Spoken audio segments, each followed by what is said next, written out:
can you, I mean, if you have to sum up the impact that Awqaf SA has made? Sure, I think that's immeasurable, because I think over the years, the ripple effects of you know, conversations and discussions, advocacy, the work that we've been doing on the ground, I think, you know, I wish we would be able to measure it some way or the other. But having said that, I know that if you were in a pitching session, and you are in a pitching session because you're pitching to an audience, right, about showing the bona fides and the credibility of Awqaf SA, they say, well, like, how successful have you been?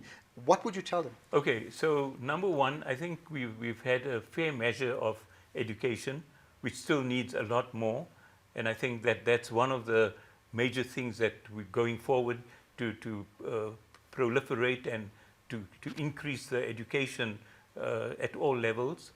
The level of waqfs that have been made by people that also probably didn't know what waqf was all about, but I think to date, there's probably, I think I stand to correction, but it exceeds 100 million. Okay, we'll get those figures, yeah, which is amazing. So that's a significant amount in terms of from where we started with zero. Okay.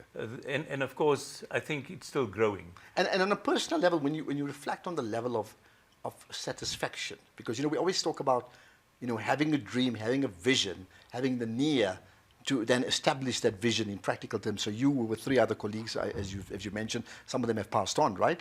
When you then reflect on a very personal level, what do you feel? Sure.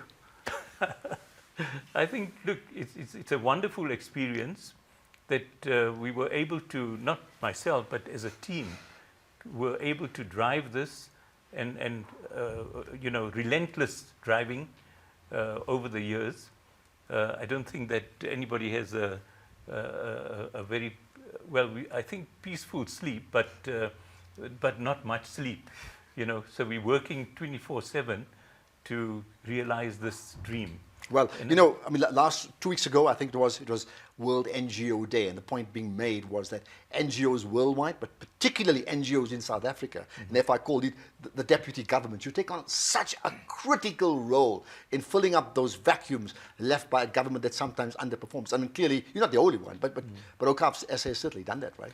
Yeah, look, absolutely. I think from day one, from the time of the Prophet ﷺ, this institution has been a civil society-driven institution. It has never been a government-driven organization. So even at civil society level, families, individuals, corporates, all participated in this whole waqf making process. So with the result that governments really were in charge mainly of security and perhaps other matters, whereas the Awqaf, and by the way, Awqaf is the plural of the word waqf.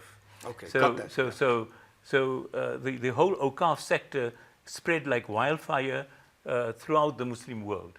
You know, from Sahaba to generation after generation. So we have universities, we have hospitals, we have various types of institutions which are all funded not by government, but by civil society. These community projects. Yes. So free education. So put it another way, I mean, if waqf means endowment, and I'm being very loosely translating, then Awqaf means, you know, endowments, so multiple forms of endowments, and therefore how communities can benefit from the endowments because it's now there. They don't have to go and collect every time to rebuild the same process. You actually have the capital investment.